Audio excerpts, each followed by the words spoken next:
Hello there, and welcome to Clifford and Nancy Geer's 50th anniversary video. I'm Matthew Geer, Clifford and Nancy's middle child, and as I volunteered to edit this video, their smartest and most good-looking child. With COVID-19, Mom and Dad did not feel comfortable having a large gathering to help celebrate their 50th, so Carrie, Andrew, and I decided that we ought to put a video together to help celebrate the happy couple. We reached out to many of you to see if you would send a card, send a story, or even provide us with a video of your own that we could include to help celebrate their 50th anniversary. And you guys did not disappoint. So I want to thank you for all that you reached out to help celebrate Mom and Dad. If you forgot and didn't quite get there, don't worry. Pop into the comments. Let me know what you think and help us celebrate Clifford and Nancy's 50th anniversary. Happy 50th, Grammy and Pop-Pop. Is that a card you made, Camden? We love you, Grammy and Pop-Pop. Hi guys, Dodger and I want to wish you a very happy anniversary and hope there's many, many more. Happy anniversary, Aunt Nancy and Uncle Cliff. Want to thank you for giving me my first job, for taking me on trips when I was young when my parents couldn't. I remember lots of fun times, Washington, D.C., and your advice of not to ask for steak sauce at the Krupe residence. Trips to Florida, the infamous trip to Florida, and the fun times sleeping in a tent up on Sunfish Pond looking for blueberries and trying not to get bit by a rattlesnake. Hey, Nancy and Cliff. This is Jim and Sue. We're wishing you a really happy 50th anniversary. That's quite an achievement. We look forward to seeing you at your 60th too. So, cheers. Cheers to both of you. Happy anniversary. Happy anniversary, you guys. We love you. Bye-bye. Bye-bye. Hello. Happy 50th anniversary to you two. I hope you guys have a wonderful anniversary day and you guys can go out and enjoy yourself. Do something special, just the two of you. All right. Love ya. Bye. Good afternoon. I would just like to wish you guys the best and beautiful day and a great 50th anniversary. And just know that I love yous and I hope that it can be the best it can be. And here's to 50 more. Happy anniversary. Bye. We also had some stories that were sent in. Richard and Pony Bishop had this to share. I don't have pics, but remember camping at Sunfish Pond with you. Your mom was drinking her tab before even the coffee pot was plugged in. Once we went out to dinner. Your mom didn't like her order at the first taste, so she just switched plates with your dad. He looked stunned, but never said a thing, just laughed. Brian and Carol Canfield write, we first met Cliff and Nancy in 1979 when we were looking for a house to buy in the Troy area. Their house was one of the ones we looked at and was ultimately the one we purchased. We know God led us here because we got just what we wanted in a house, but we got so much more. We became part of a wonderful church and community and also became good friends with the Geers. Our kids grew up together and we have had lots of good memories as friends. And in our house, I say our house, which of course it is now, but there is a part of it that will always belong to Cliff and Nancy. Literally. There is a small plaque on the master bedroom door that, hard as we try, will not come off without fear of ripping a hole in the wood. So for the last 41 years, every night we have been sleeping in Cliff's room. Happy 50th, Cliff and Nancy. Love, Brian, Carol, and Beth. Happy anniversary. Happy 50th anniversary. To help for these next few slides, I thought I would narrate the submissions from the Chronicles of the Maddoxes. This first picture, as you can see, shows some very interesting things. One, at the top left, you can see in 1981, a very young Dale, Janet, Cliff, Nancy, Jim, and I believe Barb Gustin. On the right, you can see Sailor Cliff, who brought his binoculars to a seaport. Down below, you see various parties, including one wonderful mullet in the Maddox's cabin by Andrew. Memory number 2 from the Maddoxes comes from 1987 and the wedding of Greg and Annette. A very hip 14-year-old Carrie in the kitchen, Mom with her best game face, the happy couple there, and myself after I nearly destroyed the tractor. One of the things the Maddoxes learned about Dad, having moved from Ohio, was the wonderful celebration of Buzzards Day when the Buzzards returned to Hinckley, Ohio every March 15th. Here's Buddy the Buzzard, who has made many a trip between the Geers and Maddoxes. Murder mystery parties, where friends of the church get together, dress up, have some fun, and pretend to kill each other. Just kidding, these are some wonderful outfits throughout the ages. We now transition from murder mystery parties to full-on wakes for the dead. Yes, somehow we celebrated wakes for the dead. Who did die? Oh, wait, there he is.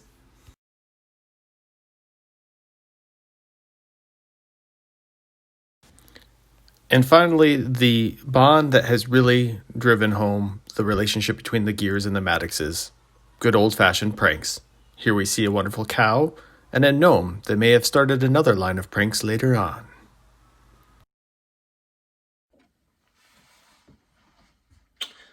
But how did 50 years begin?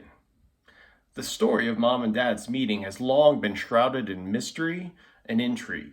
And every time we ask them to tell us the story, some of the details were the same, but it always kind of changed up. Like, we don't really know how they met. So, to kick off this video, we decided, Andrew, Carrie, and I that is, to sit down, interview this happy couple, and finally get to the truth. How did Mom and Dad meet 50 years ago?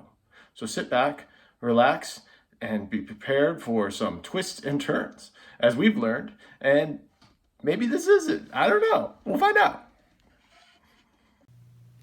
In the beginning of the year of 1970, the world was in turmoil. The Vietnam War raged on, the Beatles broke up, the Apollo 13 tragedy and Kent State shootings took place, all before Memorial Day of that year. But Memorial Day weekend proved to be a significant turnaround for 1970. Something new was about to happen, something unexpected. Unlike Shakespeare's star-crossed lovers of Romeo and Juliet, the planets were about to align for one lucky couple. And although their meeting was a bit non-traditional, God had a way of working out plans for good. Good evening. My name is Andrew Geer. I'm the youngest son of Clifford and Nancy Geer. Until recently, no one has quite known how such a whirlwind of a romance actually occurred. Details were scarce. All we knew was that in May of 1970, they met. They were engaged in July, and even furthermore, married in November of that year. So many questions need to be answered. Who was Princess Romanov? Why was she so important? What and how did this romance come about? I ask you to follow along with me as we go through the finite details, twists and turns of how such a two could have met at such a young age and blossomed 50 years later. You would assume that having met for the first time and then being married a half a year later, that there was some sort of instant attraction or a connection. But let's hear it from them in their own words.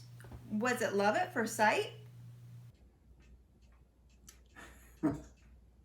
I was tired coming home from work and I thought, why did she bring this guy here? And I didn't really like his friend. She had beautiful long hair. Well, it sounds like Dad was smitten, but maybe had some work to do. What'd you think about him, Mom? Not much.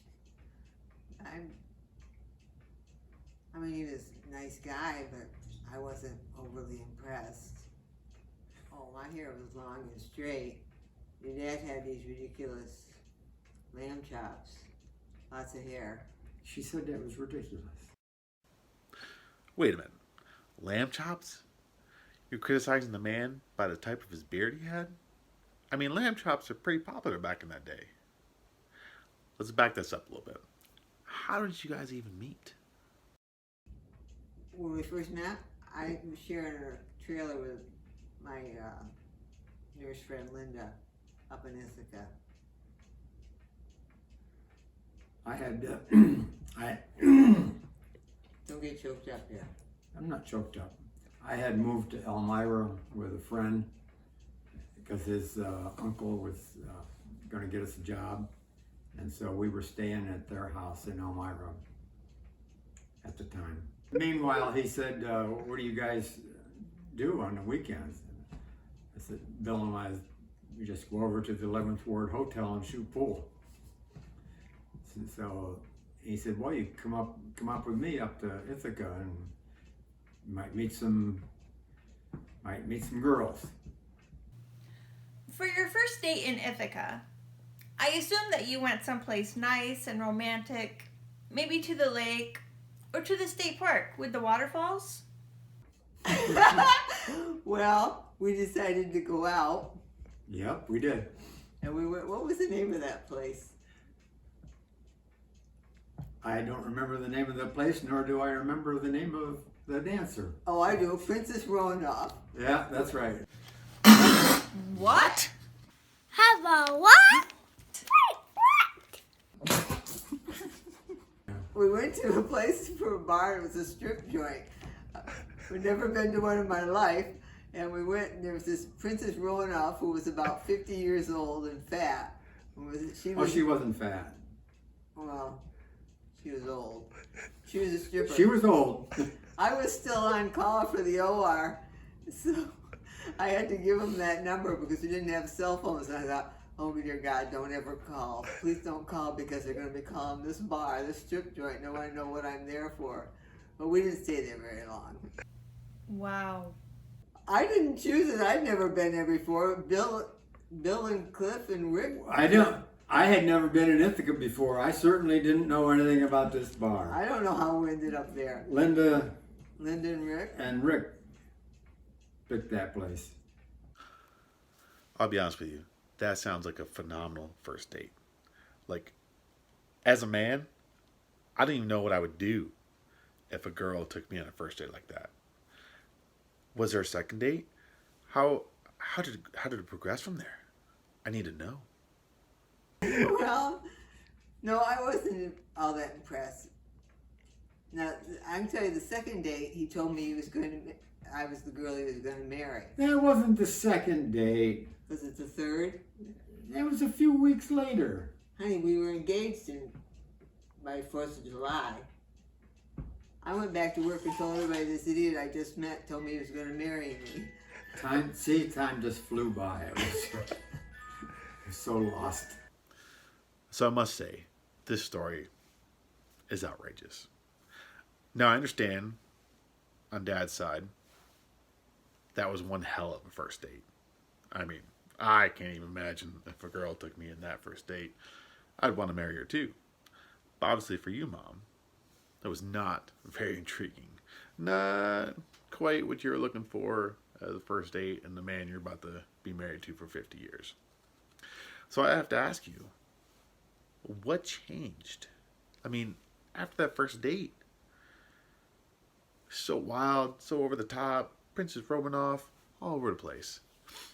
What about Dad changed your mind and that you'd accept a second date? And yet you were married in July? Like, I gotta know this timeline again. Like, I can't even fathom, like, you went from going to a strip club in May to engage in July. I mean, that's 2 months. I've dated some girls in my life. Never have I gone 2 months from going to a strip club and engaged in July. I gotta know. Explain to me. What happened? I don't know. I don't know how you remember these dates, like July 4th. It was soon. It was, I remember, it were holidays, and then we were married by Thanksgiving. So there's got to be more to the story. I mean, to fall in love that quick, Dad? Did you go home from the first date and like peer into your crystal ball or something? I think if I tell her the whole story, and you knew this, the woman that Bill's aunt, she believed in these, I don't know what you call them, spiritists or people that tell your life history or foretell things that you're going to do by your looking at the lines in your hand and that kind of stuff. She went to one, and so Bill and I went with her. And I never seen anything like this, so I let her tell me.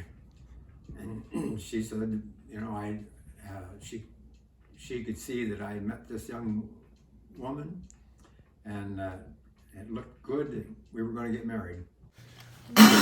What? Have a what?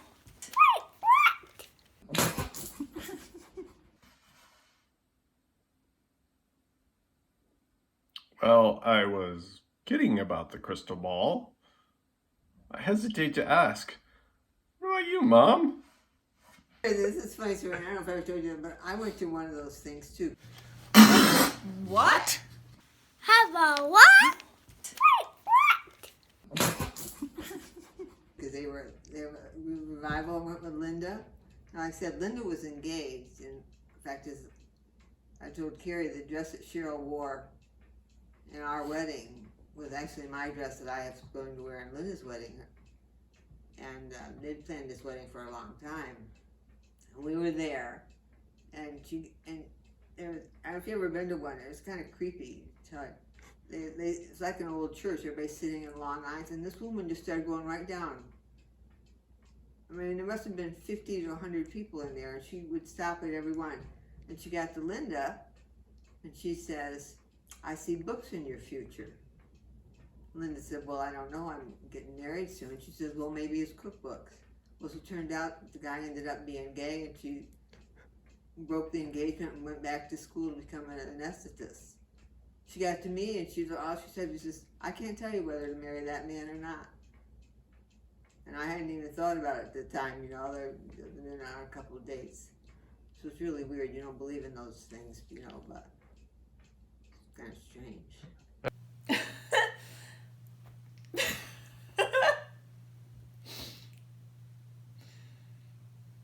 And here we thought Princess Romanov was the most scandalous part. What was the proposal like? Do you remember? Where did it happen? When? I don't know. I don't remember that part either. I'm sure with such a build-up like that, the wedding must have been memorable. I mean, it had to have been just as wild as the romance that started. Well, 3 days before the wedding, I wanted to call it off. What? Have a what? Well, it was just nerves. And you can thank your grandmother for that. She says, "We've gone to all this trouble and I've done all this baking, you're not calling it off." What did she bake? She made the cake. And she did the whole meal. The reception was at the house. Thank you, Grandma Gates. So the wedding went well? I'm almost afraid to ask. Yeah. Your dad went over. Well, went well. It was supposed to be, this guy Bill was supposed to be the best man, and Ralph and Leon were supposed to be like ushers. And so Bill decided what he could work that night or something, maybe double time, I don't know. He backed out, so he was working at Ithaca Gun by then, so we asked a friend of ours who we knew, and he let Les House, he wanted to, he'd get best man. Then Ralph and Leon, they decided it might snow because it was November, you know. So they canceled out. His mom and dad decided they had to go to Florida 2 weeks before the wedding, so they went to Florida, didn't stick around. So when there was no one there from his side of the family or friends at all. So I remember so Tom stepped in to help us sit people. And just scatter them anywhere, because that time he was very specific. You sat on the groom's side, you sat on the bride's side, you knew the next one. They just let everybody sit where they want near the front. Be as it may, though, you guys made it. 50 years. You guys have been together for 50 years. How many people can say that? I mean, I'll be honest, with the way you guys met, how was that even possible?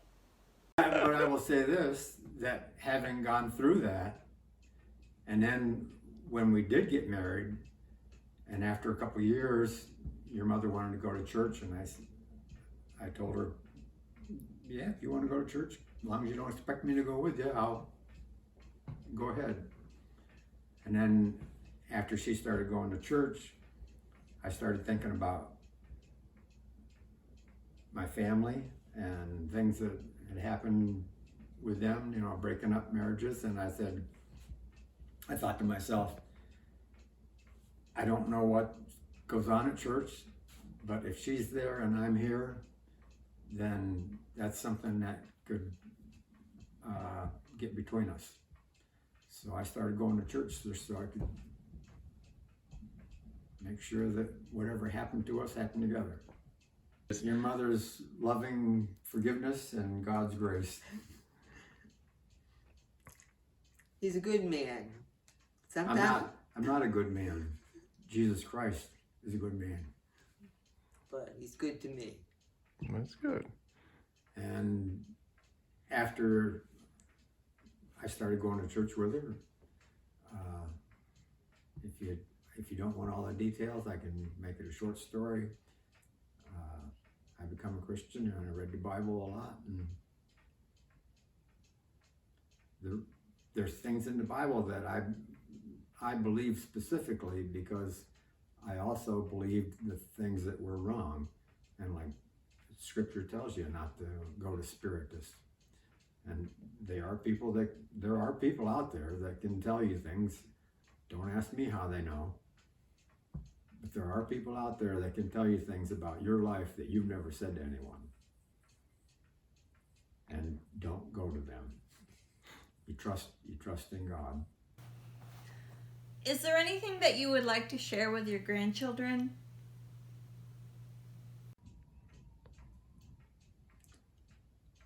Well, we've been blessed by children and grandchildren. We can tell you a lot of things about your parents and your aunt, but we'll leave that off. God has blessed us, me in particular, beyond. Just so we love them, you're gonna make me cry now. Beyond my imagination, because coming here and meeting your mother and her family,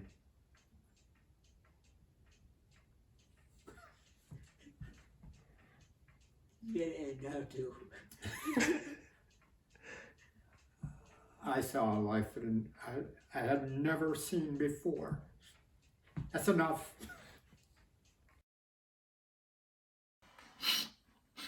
Well, that was emotional. And long. So long we changed clothes and it got dark outside. Yeah. I mean, if only we had some sort of, uplifting or fun video somebody could send in to, cheer us up a little bit. That would be helpful. Oh! There's one now.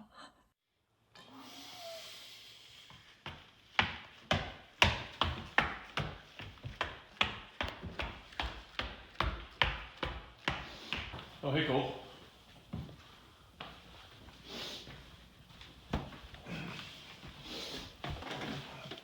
Hey, Amy. How are you? Just finished working out. Oh, good for you. Did pull-ups. Stopped at 9 because I thought 10 was just showing off. You know what I mean? I guess I can see that. Yeah, that was pretty. Oh, look at the time. Speaking of, just shows grit. Speaking of grit, remember that Tough Mudder we did in 2014 with the Geer family? Oh, yes. That was something. That was something. Mudder is my middle name. I think those are shirts. I believe it was. Yeah. In fact, let's go to a memory sequence.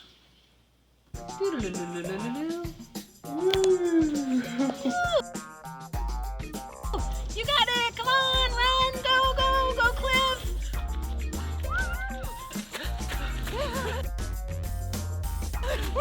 Good job! Hello! Come on, Nat! Come on, Gretchen! Woohoo! Oh, good job, guys! Go, go, go! Yeah, way to go, Mr. Geer. Mr. Geer, no! Mr. Geer! Mr. Geer, no! Mr. Geer, no! Brian, take his shirt off! Amy, that's totally inappropriate. He has grandchildren. No, Brian, it's because he's cold. Oh, okay. Live! Live! Don't go to the light, Mr. Geer! Ah! Here we go. Cliff! No more races. You're too old for this. No more. Come on. We still got to fix the tractor and you got to make me some flower boxes. Let's go. Come on. Get up. Get up. Nancy, I'm so cold, Nancy. Nancy. How can an old man be so heavy? Oh my gosh.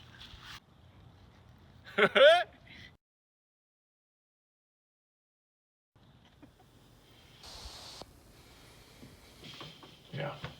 That was quite the weekend. It sure was. Speaking of grit. Yeah. Those Geers, Mr. and Mrs. Geer, 50 years. 50 years. Amazing. Their love just... Good. It's okay, honey. It's just so beautiful. It is so beautiful. I love them so much.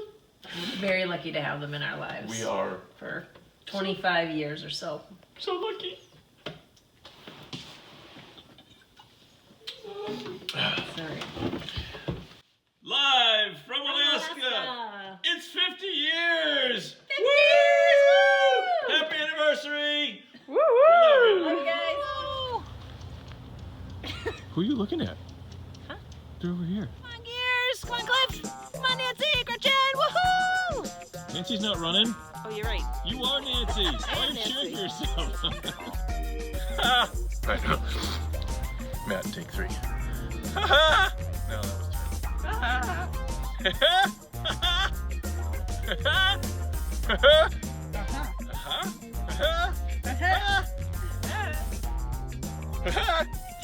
Dad! Cool. Like this. Sorry.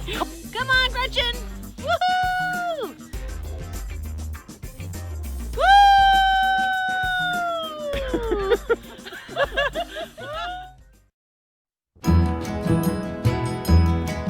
You can dance, every dance with the guy who gives you the eye, let him hold you tight. You can smile, every smile for the man who held your hand neath the pale moonlight. But don't forget who's taking you home and in whose arms you're gonna be. So darling, save the last dance for me. Oh, I know that the music's fine, like sparkling wine. Go and have your fun. Laugh and sing.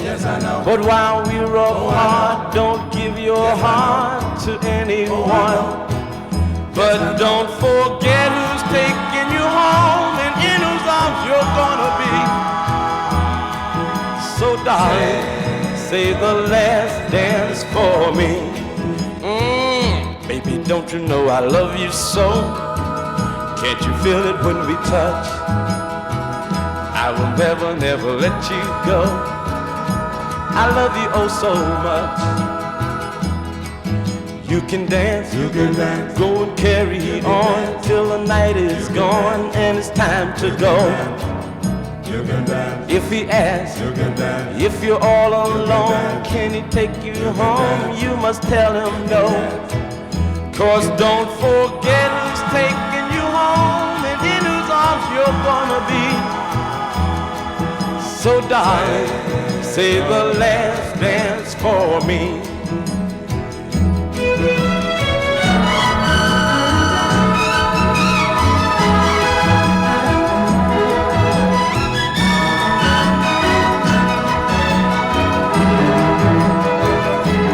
Don't forget who's taking you home and in whose arms you're gonna be. So darling, say the last dance for me.